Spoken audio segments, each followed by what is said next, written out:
This is the Flex Network. Flex on everybody. Ladies and gentlemen, welcome back to the Flex Network. I'm your host, Flex Shane. You can follow me on Twitter at the Flex Network 1. I'm joined, of course, by the magician himself, Brandon Adam, at Brandon D. Adam 19 on Twitter. Brandon, how the hell are you doing? Oh, just so good, dude. Just so good. Ready to talk some running backs with you and get my list torn apart as usual. But it's okay. Like not everybody has to think like me. It's okay. You are a glutton for punishment, and I respect that, Brandon. I respect that. That's what makes this job fun. For sure. Our boy Mike is not going to be joining us this morning. Nope. He has other real life responsibilities, so respect Mike. Stay safe, and we'll hit you up next week. But man, holy crap! That divisional round last week was something else. That was something else, man. It's the first time in history where the divisional round ended pretty much by like a walk-off score in all 4 games. So, it's funny. Like at the start of the games, it was very defensive heavy for most of especially the first 3 games. And then it just came like that fourth quarter, man, or in some cases overtime for that KC Bills game was just off the chain, brother. Like it was sick. So first of all, Brandon, how are we feeling about the matchups this week, the conference matchups? Oh, we got, of course, Cincy at KC and then the Rams at San Francisco, the Battle of California. As it was. I know. The whole betting public is all over the favorites, right? Oh, yeah. So it's just so heavy. I'm thinking about going against the public in one of the games. I don't know which one yet, but I'm going to pick one where I can go against them. And I think the best. Coy. We're here to give our damn opinions, Brandon. I think the Niners have the toughness to beat the Rams. I think that is more possible than the Bengals beating the Chiefs right now. Like, I'm in full love with Joe Burrow. Yeah. And I just think this is a year too early. I think this is the games that he needed to get in and play in so he can make a real run. But dude, he's only a game away. You never know. Like he could, especially with that offense. Like that offense that they have is so explosive. Yeah, our boy Clip is watching his show. Clip, thanks for joining, brother. Of course, you're saying Cincy 49ers would be great.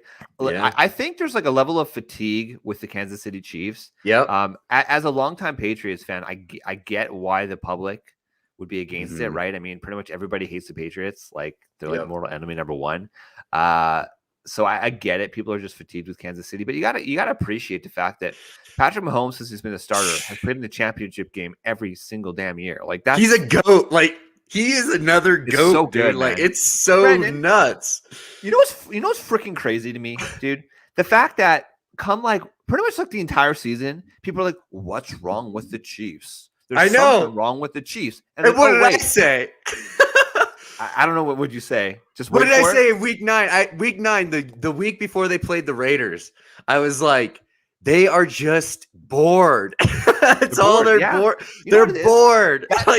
That is perfect. You know what it is? It's like the kid in school who he's never like he doesn't or he or she doesn't show up for class on time. Yeah, they skip a lot of classes, and then they go and they walk in. Well, then they go and they walk into the exam, and it's like, oh shit, 98%. Well, exactly, because you're smarter than everybody else. You're too damn bored. Yeah, I honestly believe they were bored in the beginning of the year. And remember in that one league, that one Veterans League where I drafted Mahomes, because I got him in the 4th round. like that was insane to me. And I scooped him up so quick. And the Chiefs are just a juggernaut. But I'm going to enjoy the hell out of that AFC Championship. That is going to be a heck of a game. I'm putting some prop bets down on that one. Yeah. It's going to be fun. Yeah, man. Our boy Clip saying, of course, that CEH was he was a wrong choice for the Chiefs. 100%. Let us just say this, okay? It is okay to take a luxury pick in rounds, 4+? Because at like that 3. point, I was going to say 3. Dude, there's still a lot of talent in round 3. I understand. A ton of talent in round 3. Okay, maybe round 3 you can take a luxury pick, but in round 1, let this be a lesson. Like, what if just hypothetically, okay, I would argue round 1, any running back is a bit of a luxury pick, right? Could you imagine Jonathan Taylor on the Chiefs? Could you imagine DeAndre Swift on the Chiefs? Swift would be the perfect Dobbins, one. Cam Akers, Swift, literally anybody but CEH, right? Yep. Like we were all saying, man, this is whack when it happened. Yeah. And okay, Brent Clip's saying 3.5. Yeah, I agree with you, right? Because if you're in the back half in round 3, chances are you're a good team. Maybe then you can take a luxury pick, but do not do that. It's made a mistake. Look, the Chiefs needed a freaking wide receiver. They made a mistake. They just made a mistake. But we're not going to dwell on that. Don't worry. Don't worry. The Chiefs are going to get Odell Beckham this offseason. Watch. That's the rumblings. That's my call. That's my call. I've been saying it for weeks too, and in our threads too. And you wouldn't respond about Odell Beckham in our threads because you got such disdain for Odell. Yeah, I even said it before all this news that came out. I was like, Odell is going to end up signing with the Chiefs next year, and Pat Mahomes is going to go absolute nuclear again, and it's going to be gnarly. And you and Mike both ignored me because you ignored Odell Beckham Jr. You keep ignoring him, and I keep believing. I was okay to miss on Odell Beckham Jr. this year. Listen, he came and he scored. There's something like 5 touchdowns in 7 games, or I can't remember the exact stat, but obviously he's been more productive, right? And so respect, right? I like the fact that Odell himself has actually come out and produce, right? That's better for fantasy football. I am tired of Odell because it's like you're flipping him, like you're hitting and missing every single year with this guy. And at some point, it's like, all right, let somebody else be the hero, man. It's like the Josh Gordon thing. Let somebody else be the hero. There's a lot of good players in round 5 where Odell was going last year. Just let somebody else be the hero. So I got you. I don't feel bad at all. I don't feel bad, but Odell. He's still to the Chiefs. To the Chiefs would be respect for that, man. It's going to be crazy. So before we get into Brandon's top 10 running back prospects for 2022, what do you think about Brian Daboll going to the New York Giants? I have kind of mixed emotions about this. It's almost like wasted talent, but at the same time, you need that culture, right? So Brian Daboll was the OC for the Buffalo Bills, and he did call plays, I believe, right, for Josh Allen. He did, Yeah. Oh, 100. Dude, Brian Daboll has been 100% in control of the offense in Buffalo. You know what? With Kadarius Toney, Barkley, Galladay, they can sign more people. They got Evan Ingram still, I think. I think Evan Ingram might be a free agent. He's a free agent this year. Yeah, he might be a free agent, so they might be drafting some more talent for that side of the ball. But Brian Daboll is so damn talented. I'm actually, for the city of New York and for football in general, this is great because when the Giants are big, NFL's bigger. You never know. And with Brian Daboll, hey, remember, there's been whisperings about Russell Wilson and New York Giants, right? You never know. If you get a guy like Brian Daboll and you get a guy like Russell Wilson, you bring him in on trade, I can totally see that trade happening.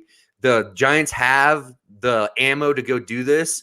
It doesn't mean DJ's there 100%. It just means it also to me means that Daboll is comfortable, at least for this year, to have DJ or Daniel Jones in his offense and try to fix his problems.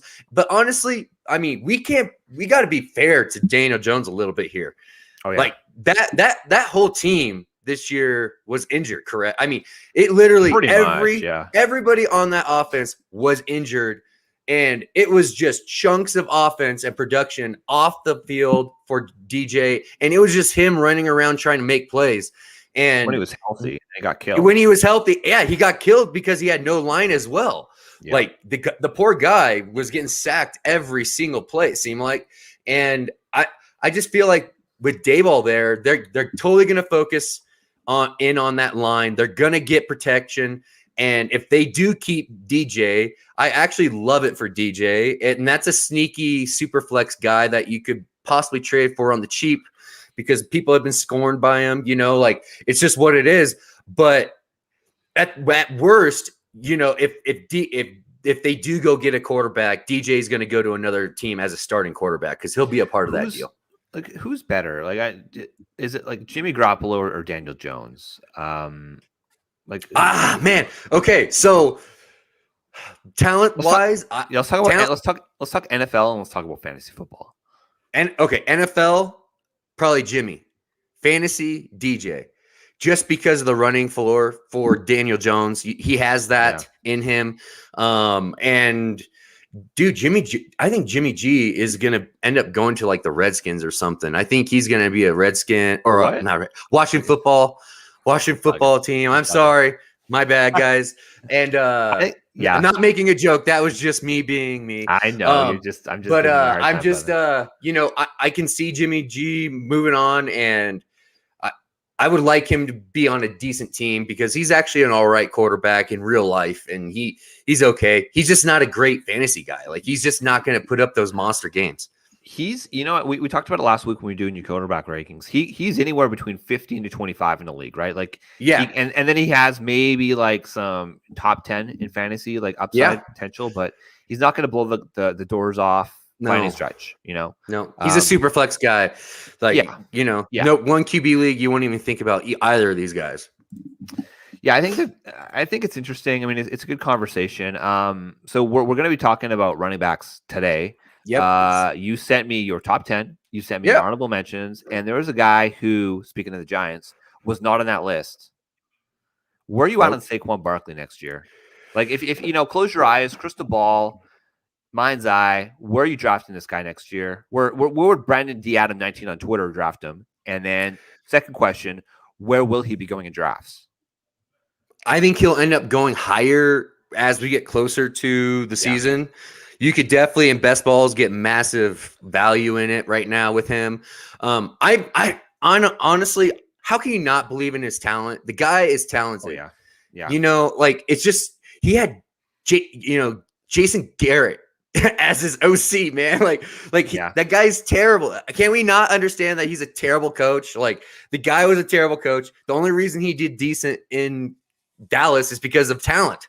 And he had one of the best offensive lines in the league when he was there. And then he goes to the worst offensive line, and look what happens. Like, his offense is terrible. But Saquon, he's talented.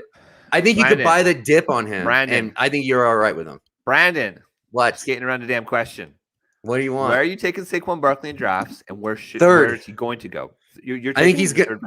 The turn of the third. Yeah. I think at the beginning of the turn, I think I would take Saquon. Like the 2-3 or the 3-4? 3-4. 3-4. Okay. That's think good minds. That's where Deandre Swift was going last year, right? Yep.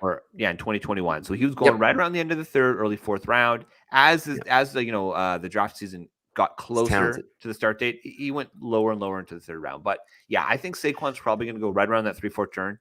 I am willing to take a shot on him if in the fourth round, like right at the early fourth round. Maybe I'll do it in the third. I believe in the talent. I think he's just, especially with Dayball. I mean, even though Dayball never even used a running back in Buffalo, but I think he's going to understand that he's got a dude in the backfield that he can use and make life easier for DJ. And I think he will do that. I think he will make it simpler for that Giants offense, for DJ, and for everybody around him, and lean on Barkley. I think he will lean on Barkley because, hey, man, this is Barkley's last year. They may as well throw a massive workload on this guy and try and ride him until he gets hurt. Yeah, until he gets hurt. That's with every running back. You ride them until they break, and that's pretty much what you do.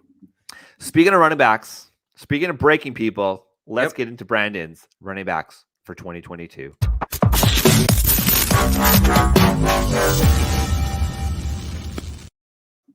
All right, so we do have a fancy graphic for those of you who are viewing us on Twitter or on YouTube, of course. So let's start with your bottom 10. So at number 10, Brandon has Cam Akers. At number 9, Dalvin Cook. At number 8, Javonte Williams. Number 7, your boy Antonio Gibson, and then number 6, Deandre Swift. So let's start at the top there. Let's start at Cam Akers. Okay. Sure. So Cam Akers missed pretty much the entire 2021 season. The entire season. Yep. He had one game at the end of the season, didn't do much, came into the playoffs, and man, he's not getting all the works because Sony's still there. But boy, oh boy, he's getting a big workload. Good baby. Oh, he looks good. But what was so impressive is that the fact that Sony Michel's been productive, right? But then when you watch Sony versus Cam and what they're doing with their opportunities and with their touches, Cam just looks electric. So tell me about Cam Akers. Tell me what your outlook going into next year. Can the man stay healthy? Because my God, we see the talent. Yeah. So the nickname for Cam Akers is War Daddy. This man is a freak show, and we were just unfortunate to not see it this year. He's in a top 5 offense. He's got a good line in front of him. He's got a stable quarterback that doesn't run. So a lot of that passing down work is going to flow through Cam Akers, and Cam Akers is a hell of a dual threat running back. And, I understand he had a bad game in the playoffs with the fumbles, but stepping right into the playoffs from cold coming back from a torn Achilles, I mean, that took some major heart to do. And I just love the guy's work ethic to be able to come back and be ready for the playoffs for the Rams and make this Super Bowl run, which I think is going to happen. I think they're going to be in LA. They should win this game. They should win this game, but I just feel like the Rams, they're just getting started, man. Like, I really think that the Rams is just getting started, and I think a lot of this offense, I think the struggles of Matthew Stafford were because they just weren't leaning on the run like they would have if Cam Akers was there. I feel like they are way more comfortable with Cam Akers being back there, even with Sony Michel producing, doing pretty good. I think they will lean more heavily on that. And McVay loves that play action, right? Like, he's got to establish Cam. Like, Cam is going to be established. And let's go back to the other question. Where is he going to be drafted, and where are you drafting him? I think he's going to be drafted mid-second round. Yeah. Mid-second. And I think, but if he starts just being electric in training camp, when we start seeing crazy stuff, like, he's the type of guy and type of name that people get really excited about because of the team he's on. I could totally see him getting pushed up to the top of the second, maybe back end of the first by the time August comes around. So people are going to be so hungry this year. Like, Mike sent us his rankings before the show today, and he just gave, this is how he foresees him building his teams, right? Yep. He sees a running back either in round 1 or 2. He sees going a wide receiver hard or getting one of those elite tight ends, and then coming back in that quote dead zone, getting one of these Michael Carter type players, right? If you can get Michael Carter in that zone, that's amazing. Like that's pretty interesting. But here's the thing, man. If you can say you're at the end of the tail end of round 1, right? So you're at the 110 or something like that. If you're going and you're getting maybe like a Joe Mixon or a Najee Harris or Deandre Swift, you're coming back, and then one of these guys like Dalvin Cook or maybe Antonio Gibson falls there, or Cam Akers is there. Like, I can see building going bam, bam, running back, and just that's it, man. Look, we understand they're going to get hurt, but these guys are elite talents, right? Yeah. And they really do make a difference. And then, especially in PPR leagues, you can make up those PPR points later. So, man, I don't know. We talked about Hero RB, but when I'm in a draft, I like to build my teams with those 2 stud running backs, and then I feel pretty damn good about it because I know I can get a Cole Beasley type player, a Gabriel Davis type player later, and fill out that wide receiver core, Yes, Gabriel Davis. Gabriel Davis, man, that's going to be a name that people are going to be going to war over in the offseason. I swear. Like, I got people that think he's just complete garbage, and then I see people that think he's the next Chris Godwin. Like, he's literally there's both camps, man. I'm excited about it. I'm more leaning towards the Davis is gonna explode in 2022. But anyways, about running backs though, Cam, we just haven't even seen his upside yet. And I think his upside could be top 5 if they give the rock to him like I think they want to. So I just feel like they may. I don't think they're gonna baby him at all next year. I think they're just gonna roll, and they got to work on his confidence. The fact that he had 2 fumbles last week. This week's going to be huge for him, right? This week, and then look, this is a tough defense to run against too. Yeah, if they win this week and going up against the Niners. And he has a decent showing, and he doesn't fumble the ball or doesn't turn the ball over. last week's forgotten. That's it. It's out of our system, right? Yep. It's going to be interesting. I agree with you. I think that it's going to go right around the end of probably round 1, early round 2. I think that's going to be the sweet spot. Let's go to Dalvin Cook. So Dalvin Cook, we actually have some data on this week. So he's your 9th ranked running back coming in next year. In terms of points per game this season, he finished as the RB11, which is pretty respectable, but he was being drafted in the top 3 pretty consistently last year. So, it hurt. Injuries, man. I'm talking about points per game straight up, right? He finished number 11 in points per game. Okay, so this isn't total points. Fantasy points per snap, he had 0.36, which is pretty respectable. The man we're going to get to later, Austin Eckler had 1.146 fantasy points per snap, which is absolutely maniacal, which is pretty crazy. But Jesus, like we were so like I can never forgive myself for not going harder on Eckler last year.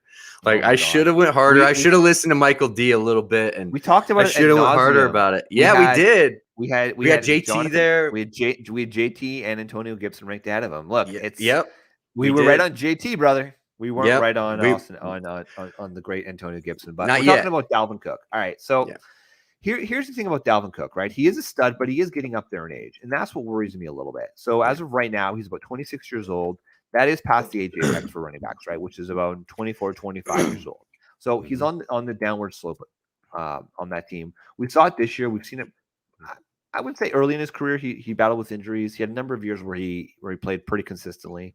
Yep. This one's going to be interesting. I'd probably have Dalvin right around that sweet spot with you, maybe a little bit higher, but it's going to be challenging.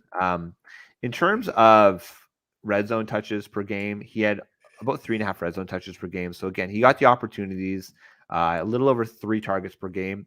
If you can, our Mendoza line for a running back, especially in PPR leagues, in terms of targets, is 3. If you can get 3 targets a game, that's pretty banging because we know it's a high percentage pass when it's going to running backs.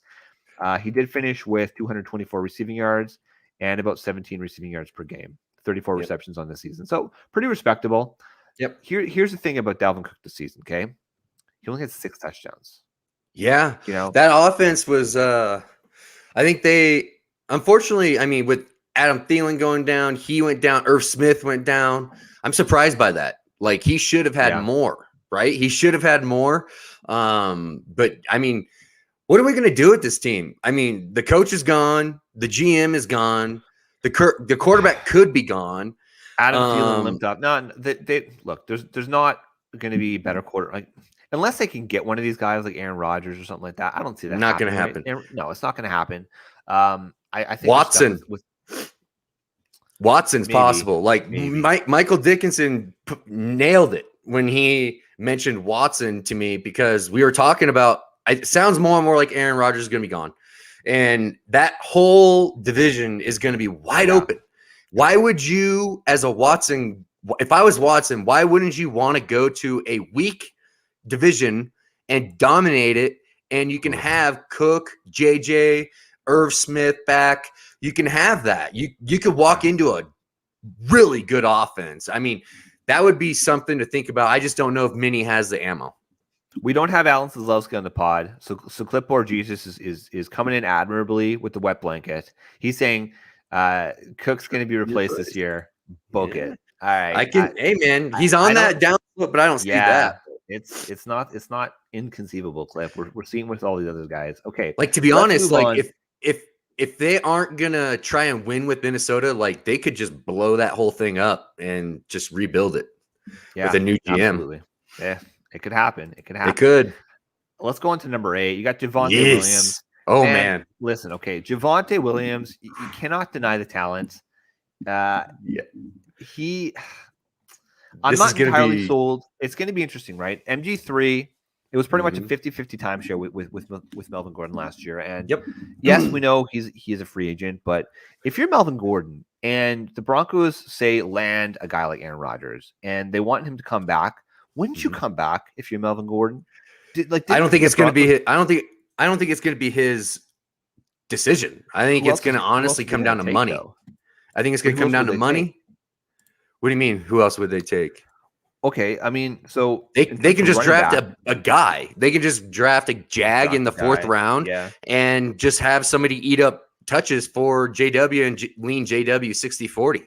Like a Kyron Williams type thing. Yeah, like I would not want Kyron Williams there. Like that would make. I like Kyron Williams, so that would actually that would hurt me a little bit.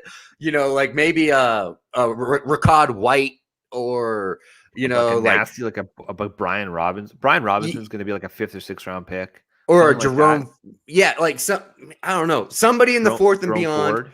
Yeah, Jerome I was Ford's actually, or the kid out of the BYU at what's his name? Tyler Algier.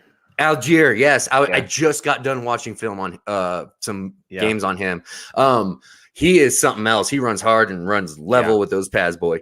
But we'll get to rookies at some point. But you're right. Okay, so what you're basically saying is they're not going to have money. Yeah. They're not going to have money. They're going to bring, especially if they get Aaron Rodgers. That's the thing. What if they don't have any damn draft picks? Like, are they really going to take? Say they sell all the draft picks or early round ones, and they have a bunch of 5s and 6s. Are they going to waste those on running backs? No, they're gonna. I'm telling you that they could go get Marlon Mack. They could go get Sony Michel. Would terrify me if he went to the Broncos. That would be a problem.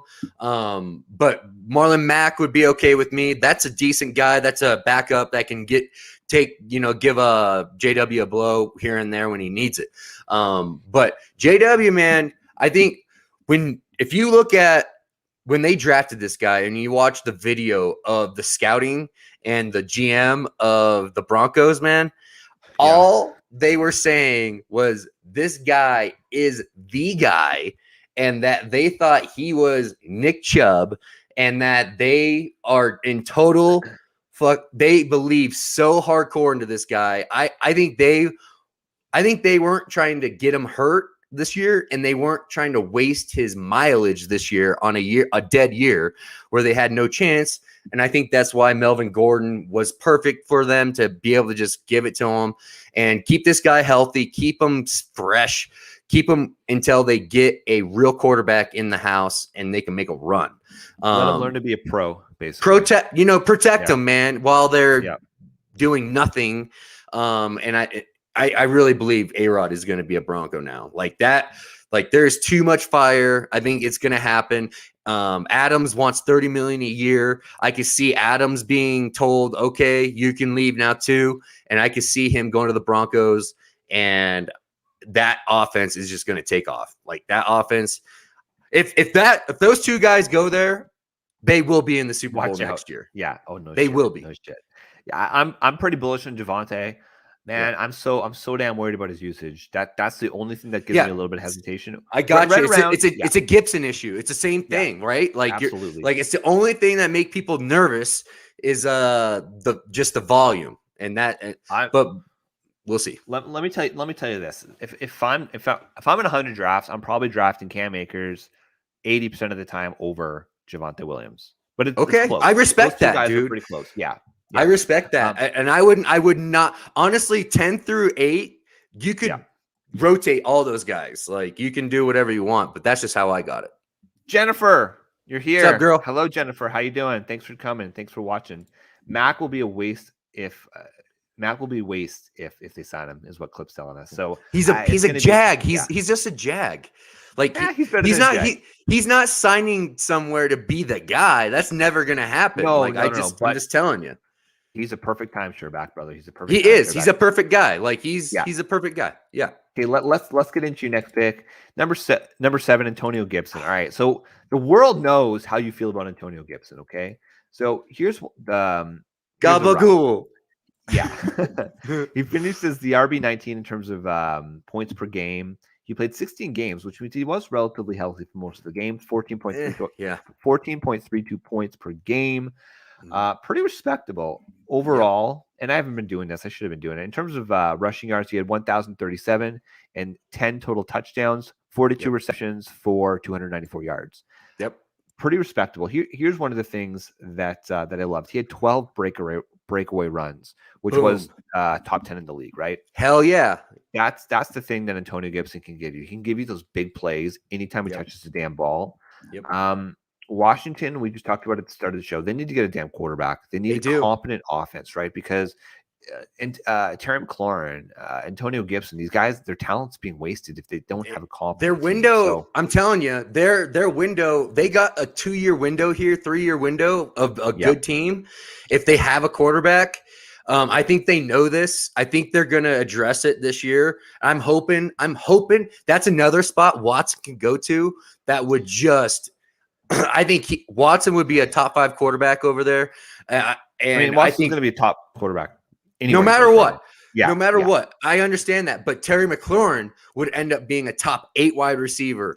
Like that's what would end up having top 7, maybe top 5. Brandon, like that's how good Watson is. You know that GIF of Antonio Banderas, and he just I got you. That would be that. Dude, Desperado. That was a good movie back in the day. Desperado. Yeah. That's right. Hey, young boys out there, watch Desperado. Watch Desperado. You won't be hating it. That's right. But I love Antonio Gibson. I think he's going to be probably drafted right around where he was drafted last year. Late first, early second. Yeah, I do too. Yeah. I think we were a year too early on his big breakout. But I think with J.D. McKissic being a free agent, I think with that neck injury, I mean, do they really bring him back? Like he's, I don't know. But they loved him. They really did. Like it wasn't the fact that Antonio Gibson was a bad running back and that's why he wasn't getting the usage. It was the fact that J.D. McKissic was a coach's pet and they loved this guy. Like they just loved him. Good. He was good. He was a great satellite back. Yeah. He's good, man. I just don't know if he's going to be back with Patterson there. Patterson showed that he can fill in when need be. I just don't know if they're going to pay this guy and pay JD to bring him back, but we'll see.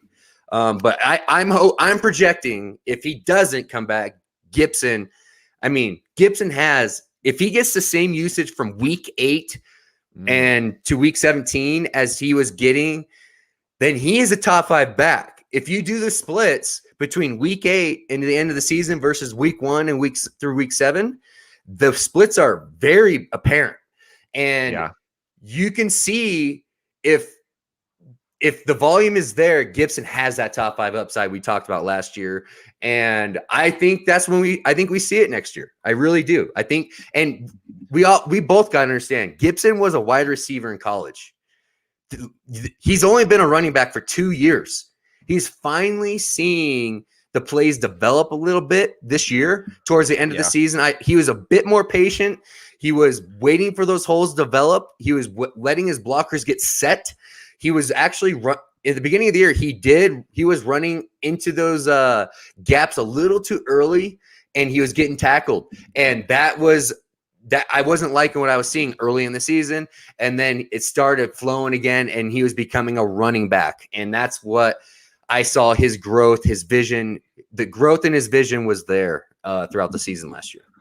Yeah, and he got to touchdowns. He had 10 touchdowns on the season, which is pretty damn respectable. That's what you want, man. Gibson. Yeah. Here's the thing about running backs, right? When you want to draft for talent, you want to draft for opportunity, but you also want to look at running backs on a good team, right? Right. Because then you're in an opportunity to score, and that's how you're really going to make your hay, right? We just talked about it with Dalvin Cook.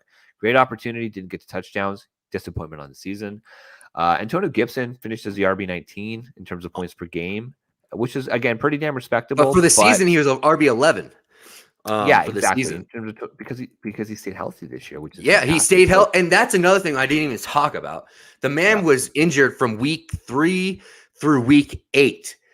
He was on the injury report for a fracture in his shin.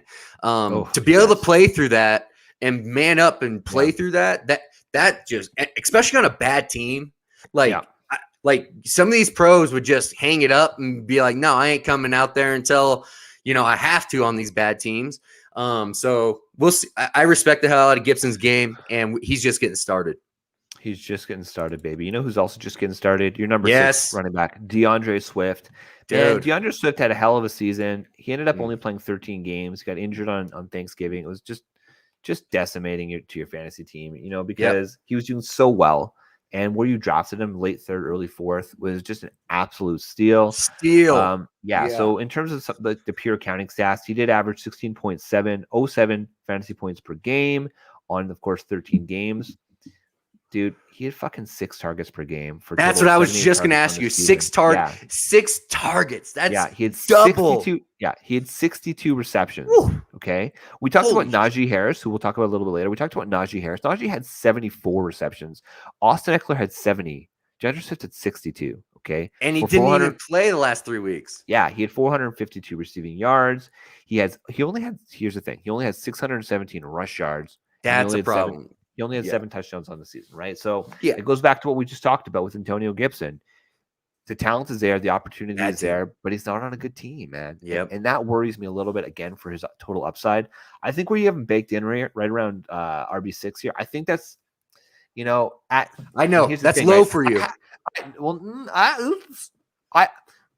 My heart, when I was doing my rankings with my heart, I had him in like RB3, I think. RB3. I think I knew you would say something like that. Yeah. But now that you look at the counting numbers, you look at the stats, you look at the opportunity, it's all there. The talent is fucking there, baby. It's there, man. But are we confident that the Detroit Lions are going to take a step forward next year in terms of a team? 100%. Okay, but are they going to go from a bottom team to a middling team? Because that's all you want. You want a middling 8-8. I think they can go 8-8 next year. Who's the quarterback? That division's weak. Is Goff? I think it's going to be the quarterback. It's going to be Jared Goff. Jared Goff. They're going to ride Jared Goff's contract. They can get out of it in 23 without any big penalty. It's going to be Jared Goff next year. I think they're going to draft a guy to be an alpha wide receiver to run along Amon-Ra St. Brown. And I think that's what's needed in that offense. And I think Jared Goff is competent enough to actually get both of those working. And the line play for the Lions was immensely better this year. Like a lot better this year. And I think they're going to continue to build that line. They're going to get another weapon and they're going to let DeAndre eat, man. And I think. Okay. So this is what's interesting. Okay. So we've got Detroit, of course, is picking at number 2 overall in the draft next year. Yep. But they also have the 31st overall pick, roughly, or one of the top 4 basically right now, because they've got the Rams pick. Right. So you talked about a wide receiver being drafted. I think Treylon Burks, that sweet spot for the elite wide receivers is what, 10 to 15 typically? Yeah. Right. I think it's 10 to 15. Yeah. Yeah. So Burks is going to be gone. I'm telling you. He's going to be gone. Drake London might be available there. Garrett Wilson will probably be available there. Those 2 names, yeah. Yeah. Amon-Ra proved that he could be a target magnet. But he's not a true alpha, right? So like a Drake London going to Detroit would kind of make sense. But then again, can Detroit go out and get a free agent wide receiver? That's going to be the question. Can they go get a Godwin? Can they go buy a Godwin to buy a Mike Williams? That would be, those 2 names are, those 2 guys would fit there. It sounds like Tom Brady is going to be retiring. So I don't see Godwin re-signing in Tampa Bay, guys. I think he's going to be on the move. And Godwin could go get the bag from Detroit. And that would be great. Season next year. Well, maybe not the whole season. I understand that, but it would be worth it. It would be worth it for him. Like for Detroit, it would be worth it because they're building towards 24. Yeah. So that's a good signing for them to do because they can wait. That's Brandon. That's a sharp pick right there. Our boy Mike saying that when the Lions get better, they'll be biting off more than kneecaps. I don't even know what that means. That seems pretty damn like. I don't know, Mike. Dude. I'm telling you, a little questionable. Mike, when Mike went on his tangent about the Lions, I think he is literally he's an oracle, right. And I think it's gonna be. I think that's exactly what's gonna happen. Aaron Rodgers is gonna be gone, and that division is wide open, guys. And I think that would be. I'm telling you, that would be. That offense is going to be all right, especially if they get Drake London or a Garrett Wilson in there. Or like those 2 guys are alphas. And I think that's what last year's, we were starving for the big wide receiver last year. We got him this year, guys. We got him this year. Drake London is Mike Evans-esque and Vincent Jackson-esque. And I'm ecstatic for Drake London this year. Even though his separation numbers aren't good, I get it. But this dude's a man, and he's a yak monster. Ball guy. Yeah, absolutely. Yep. All right, let's move on. Otherwise, we're going to be here all day. Let's go with your top 5 running backs. Okay, here we go. So at number 5, you got Derrick Henry. At number 4, Joe Mixon. Number 3, Austin Eckler. Number 2, Najee Harris, and of course, number one, Jonathan Taylor. Let's start with Derrick Henry. Okay, so Derrick Henry, in terms of the points per game, I mean, the man only played 8 games on the season, so half the season. Dude, he was number one. He was number 1 in points per game with 24.16 points per game. He had 36 red zone touches in those 8 games. That is absolutely insane. That's just nasty. on 8 games, he had 937 rush yards and 10 touchdowns. And here's the kicker: he had 18 receptions for 154 yards. Okay, so that means he could have had 40 receptions, guys, if he would have finished out the season healthy. Yeah, so that's insane. He did play last week in the divisional round, and he clearly was unhealthy. He wasn't right. Metal plate. He had a metal plate in his damn foot, right? I mean, give the man some respect. But he came out, he played. Unfortunately, I'm happy, but the Titans. Unfortunately for Titans fans, the Titans lost, and he's going to go here. I mean, I think some people are going to have him probably as like your number 2 or number 3 running back. That's too high. I think that's too high. Again, we get into this discussion every year. He doesn't catch the ball. He caught the ball. He caught the ball this year. Yeah. So the reason why I have him lower is all the carries he's had in the postseason are starting to stack up, guys. That's why that injury happened. I think it was because of the touches. It's fine. Like, hey, man, your body breaks down at some point. I don't care who you are. Yeah. I think he has one more year. I think he's got one more year. I think the Titans have their window is one more year. That's it. That's it. Taylor Lewan is already talking about retirement, guys. When the minute Taylor Lewan is out of that door, I'm out of the Titans. Like they are not going to be able to protect. It's going to be a massive hole. Taylor Lewan literally said, "I'm going to come into this league dominant, and I'm going to leave this league dominant." That means he does not want to push his career to where he can retire early. He doesn't want to survive. He doesn't want to just survive. I'm telling you guys, like, prepare for this. I'm starting to prepare for this with AJ Brown. AJ Brown, he's about to get that bag from the Titans too this year, so he's going to be locked in for probably the next 5 years, well past the window. I think that's going to be an issue later down the road, not next year, but the years down the road. I'm going to ride AJ Brown for next year, but I'm going to move him sometime next year. But get out of here with AJ Brown. That. No. I'm telling you. No, I'm telling you. Like, they aren't going to be able to protect.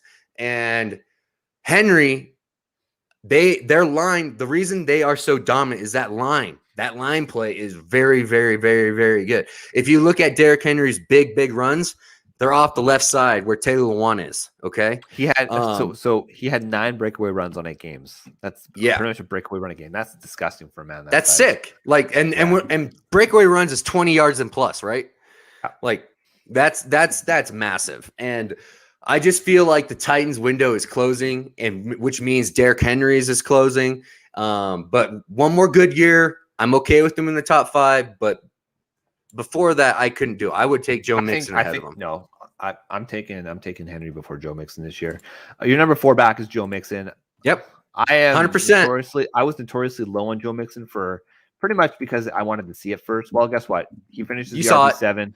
You saw it this year. He was going right around the mid to late second round last year. So I would say he outproduced. He outkicked his coverage, right? He outproduced. Sure. He overproduced, I should say. Sure. 17.9 fantasy points per game. Overall, he had, let's see here, he had 1,205 rushing yards, 16 total touchdowns. Say that again. 16 total touchdowns. He had 42 receptions for 314 yards. Okay. So 42, same as Gibson. Yeah. So the man can catch the damn ball. We saw it this year. He was on a damn good team, right? But really, I mean, if you were really to go micro and look at the game logs for Joe, I think that the vast majority of those numbers were kind of like mid-season, right? And that's when Cincy took a turn. They realized, okay, let's take a little bit away from Joe Burrow. Let's get Joe Mixon running the ball, and that's when they were productive. Yep. I think it's going to be really interesting to see his usage just this week going up against KC. I don't think you're going to be able to establish the run. Their offensive line, one of the big reasons, look, people were never against Jamar Chase as a talent, right? Everybody said he was a top probably 3 or 4 talent in the draft, but oftentimes you don't want to be drafting a wide receiver if you have a glaring need at O-line and there's generational talent available in the draft, right? Rashad Slater, Penei Sewell. Rashad Slater was such a steal for the Chargers, man. Oh yeah, he was. But we saw it. Guess what? The Cincinnati Bengals were able to get it done. So I ask you, Brandon, okay, do you have any worries? Or, I mean, I think, and the most logical person is going to say, go out, get O-linemen in free agency, pay them, protect your franchise quarterback, and that's going to be a boon for Joe Mixon. So I don't hate this. I mean, I'm probably going to have him right around 5, 6, 7, right? So it's not the worst, but I will say I was wrong on Joe Mixon this year, although during the fantasy playoffs, he didn't do much, so boo-hoo to that. Okay, so Joe Mixon is my baby. I've been a original guy on him since he came out of the draft. Yep. He is just a freak talent, man. The guy is freaky. It only came down to injuries for people, and I was willing to ride out those injuries as a dynasty guy, and it paid off this year in a big way. But Joe, like you said, I think there's room for him to grow with the fact that his O-line is just pure trash right now. Like the minute they can get some kind of line that doesn't get pushed into the backfield, and he had a lot of dead runs of just like 1 yard, 0 yards, negative yards because of just pass rush getting through and rush getting through and be able to snag them behind the line before he could get started. And if those can be reduced a little bit, there's a little bit more growth in there that he can sneak into the top 5 very easily. And I think with Joe Burrow, the fact is that Joe Burrow, I'm surprised they didn't run the hell out of Joe more this year, early in the season, with Joe coming off his injury like that. Here's what's actually interesting. In terms of run blocking efficiency, when I look at your top 10 backs, the Bengals were actually second, only behind the Vikings in terms of run blocking efficiency. Yeah. So, and here's the thing: it's probably because they had to protect against T. Higgins and Jamar Chase and Tyler Boyd, right? So, light boxes all the time. He's going to have light boxes constantly. Just because of the threats outside. I just think this whole offense is going to grow in a big way in the next 2 years, and I think if you're a dynasty guy, I know we're just talking about 2022, but if you're a dynasty guy, I think the next 3 years of Joe Mixon is going to be fantastic. Joe Mixon's 25. He's 25 and a half years old. By next season, he'll be 26. We just talked about it. Yep. He's on. I know there's apex, but he's been injured and he hasn't had the carries on his career. Exactly. So, and I don't see any of his bursts gone. Like when I start seeing bursts being reduced, that's when I start preparing for the downslide. Yeah, preparing. I don't see any issue with Joe Mixon and his burst and his breakaway speed. I don't see any. I think he is just getting started. And I think that's why they signed him to a big deal. That's why he's good. I mean, he's locked in there till he was 27, till he's 27 in Bengal land. So that's 27's that's still pretty young. I mean, it's respectable. He's had injuries in his career. That's one of the whole reasons a lot of the fantasy community were reluctant to draft him high this year. He's going to be a first round pick next year. Like he will be 100%. I'm not sure I get a lot of them. If he's going in the top 6, I probably won't have much Joe Mixon. If I can get him at the back end of the first, that's where I'm more comfortable with him. But I don't hate it. When I set my rankings to where I think if I like a certain player and I want those players on my roster, I put them above the consensus so I can get them in my rankings. So people, if you guys are looking at my rankings drafting, you will get these players I believe highly in before everybody else. I don't think many people have Joe Mixon in their top 5 this year. coming into their best ball. I think they're, like you said, he's more probably in the 6 through 8 zone. That would be a good spot. Yeah, that would be a good spot for him. Let's move on because higher. We will be here all day. We got 10 minutes. Let's move on to your number 3. He's my number 2, Austin Eckler. Yep. And Austin Eckler had an absolutely epic season this year. I mean, look, the question was, Brandon, for Austin Eckler, is the man going to get the red zone touches? Well, guess what, ladies and gentlemen? The man he got the damn red zone touches. Him and Jonathan Taylor, who we'll talk about in a second here, had 20 touchdowns total on the season. Like, holy crap. So Austin Eckler, in terms of raw counting stats, he had 911 rushing yards. He had 70 receptions for 600. Jesus. Yeah, the only man who had more was Najee Harris. Yeah. 74. Just absolutely insane. It was pretty crazy. Dude, I mean, what can we say about Austin Eckler? He's one of us, okay? He's one of us. He's a fantasy player. He embraces the fantasy community. We love Austin Eckler. I mean, he literally plays his butt off for us. He knows not to fall down at the one. He knows that people are looking for that touchdown. He understands. If you want a guy that cares about your fantasy team like you do, you draft Austin Eckler. Like draft Austin Eckler and you take it to the bank that he will play big in big time moments through the playoffs, which he did when he was available, except for that one where Justin Jackson went berserk against the Texans. Imagine if you would have got those numbers, what Justin Jackson did against the Texans. Imagine throwing those numbers on Austin Eckler's totals. I mean, it would be even better. So I'm totally in on the Chargers offense. I love that offense. I'm in on it. I think it's going to be a fantastic offense next year. We're nitpicking at this point, right? But I've got Austin Eckler at number 2. I'm taking him. The only guy I'm taking ahead of him is Jonathan Taylor this year. Yeah. Look, I can see that. Eckler score 20 more touchdowns next year? It's hard to say. I mean, he's going to be 27 years old next year, but there you go. That's my biggest issue. The reason between what changed it for me between Najee and Eckler was the age. Is he going to be able to not break down? Is he not going to break down? He's a smaller back. He's a smaller back. Good. He's going to get so many opportunities at the goal line next year. And he's got light boxes.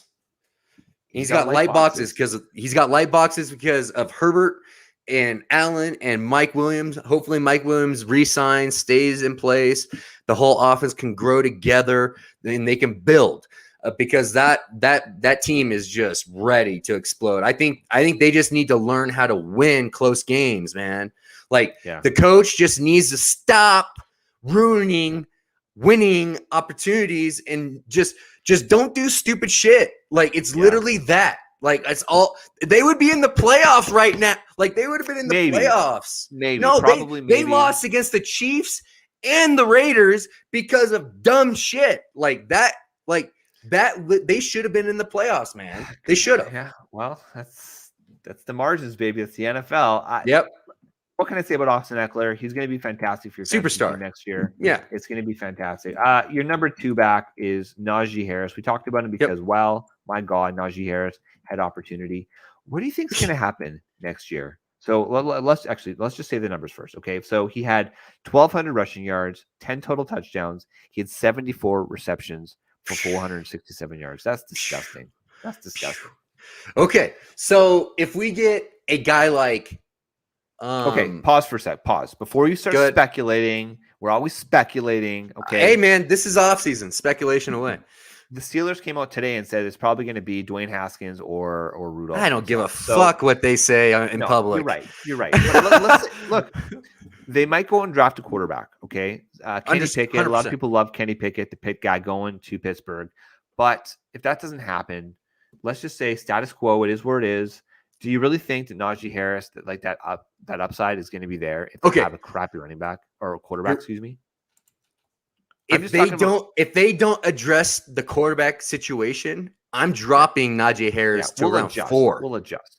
No. I'm dropping him to 4. And if they Brandon, because there is no dude. No, sorry. You got round 4 or RB4? RB4. Oh, RB4.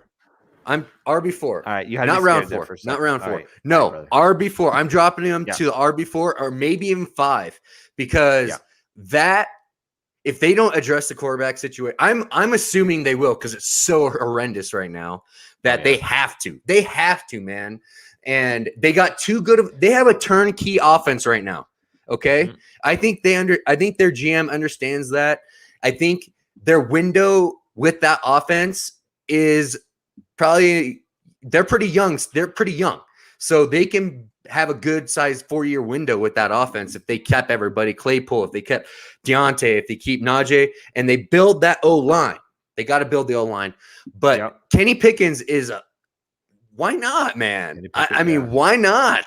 Like, I can see that. I mean, I really can see that. They know more. If they don't take Kenny Pickens and they have the opportunity to, that says more to me about Kenny Pickens than anything else.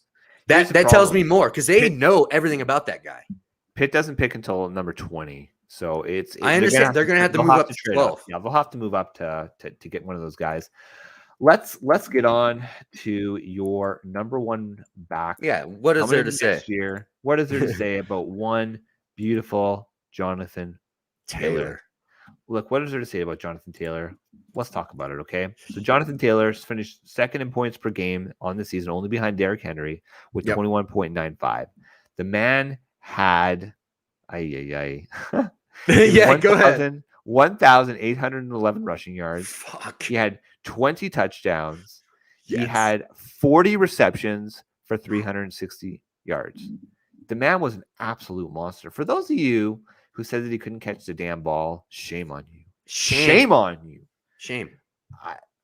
I got nothing to say. I think he's going to be the consensus 101. I think that you would be, I don't know, playing games, I guess. Yep. Here's the thing, right? Like, people sometimes try to get cute and draft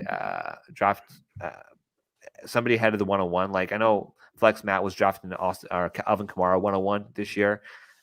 To me, that's like, it's too hot takey, right? It's too hot takey. That's just trying to get attention there, Matt. We love you, Matt. We love you. Got to come back on the show. But I think Jonathan Taylor 101 is going to be pretty consensus in all formats, whether it's your half-point PPR, your full PPR, your nasty, disgusting standard. If any analyst tells you not to take Jonathan Taylor at 1-1, just unsubscribe, delete the Twitter handle, never look at that page again. It's that simple. I think that's pretty simple. Look, it's too hot takey. It's clickbait. And look, maybe Brandon, maybe we need more clickbait to get more. I guess so. Viewership, I mean, I guess, but we're too reasonable. Like, we're too reasonable. Like, that's what I'm saying. But who is the guy? What I want to talk about is who is the guy that isn't on that list. All right, you want to talk about some of your honorable mentions real quick here? Let's talk about some of your honorable mentions, okay? Christian McCaffrey. There he is. That's who I want to talk about. Alvin Kamara, Nick Chubb. Those are your three guys that round out your top 13 backs. I think it's interesting. Christian McCaffrey, we were talking about this in one of our group chats. And, okay, let's go back to the question. Where are you drafting Christian McCaffrey next year? And where is he going to be drafted next year in drafts, Brendan? Okay, so I'm going to wait until the second round to get him. I'm like top of the second round. I think that is value. Is there anybody else more deadly when they're healthy? Like, this guy has more talent and ability especially in PPR leagues. He can just crush. And that's what I'm worried about fading him. I'm actually terrified of fading him because he played 7 terrified. Games. He finished 5th with points per game with 18. Exactly. It's not the fact that he's not elite. Like, the dude is elite when he plays. It's just, is he going to play? Like, he had almost 6 targets per game. Almost 6 targets per game. We know what Christian McCaffrey is. Scary to fade him. It's the same thing with Saquon Barkley. It's just it's the injury discount. Alvin Kamara, I'm guessing it's just because that team is going to be an absolute disarray. It's over. Like, it's over. I think they trade Alvin, and I think the minute they trade Alvin, Michael Thomas is going to freak out and say, "Get me the hell out of here too." Who? Michael Thomas. I think Michael Thomas, Slant God himself is going to get the hell out of New Orleans. And crazy. I really believe the Saints, like, if I'm Alvin Kamara, as soon as Peyton retired, my agent would be talking to the GM saying, "Get me the hell out of here." Yeah. like now, especially as a running back, because he's only got two more years of elite status, maybe 2 more years. And I think for a team that like, let's say Miami gets him with that 26. If Miami grabs 27, both I would totally trade for him if I was realized Miami. Nick Chubb was 26. Damn, I thought he was younger than that. Wow, no, he's 26. Interesting. He's 26. Yeah, it's going to be interesting. Alvin Kamara, you know what? I've heard it's over. Oh, I don't think it's over. I don't think I love him as a back, dude, but he's going to have nobody that can get him the ball. Like nobody. And I'm telling you, that's going to become a total shit show in the next year, 2 years. We're going to see the Aints again. We're going to have dudes with bags on their heads, sitting there watching the game. It's going to be that bad in New Orleans real quick. It's going to be bad. It's going to be bad in a lot of these classes, like New Orleans, Pittsburgh, if they don't get a quarterback, like some of these traditional, huge, crazy fan bases, they get hungry quickly. I think. Unless it's going to be who that nation, you're going to show up if you don't have a damn quarterback, you don't have a damn coach. Hey, I will say this. This is my caveat. Yeah. If somehow Deshaun Watson becomes a New Orleans Saint, Alvin Kamara would rock it up. Listen, rock you can caveat that for any of these quarterbacks, okay? I understand that, but that's what you got to understand. That's what you got to understand is the offseason. Yeah, absolutely. So I want to just say one thing. So Clipboard is saying that he thinks that Haskins is underrated in his humble opinion. No. I agree with you, Clip. I think that Haskins could be a decent starting quarterback. I want to see it. What he's got to get his head right? You know, at the NFL level, to be elite, to be a starter, especially at the quarterback position, you need to be a leader. You need to have your head in the game. If the man can correct himself, he sat on the bench for a year behind Big Ben, learn to be a pro, maybe. I'm just saying it's not out of the realm of possibility, Brandon D. Okay? No. Stop giving me that damn stink guy, all right? I'm telling you, dude, there's no chance of that. Okay. There's no chance of that. Yes. Haskins is he was a product of Ohio State, man.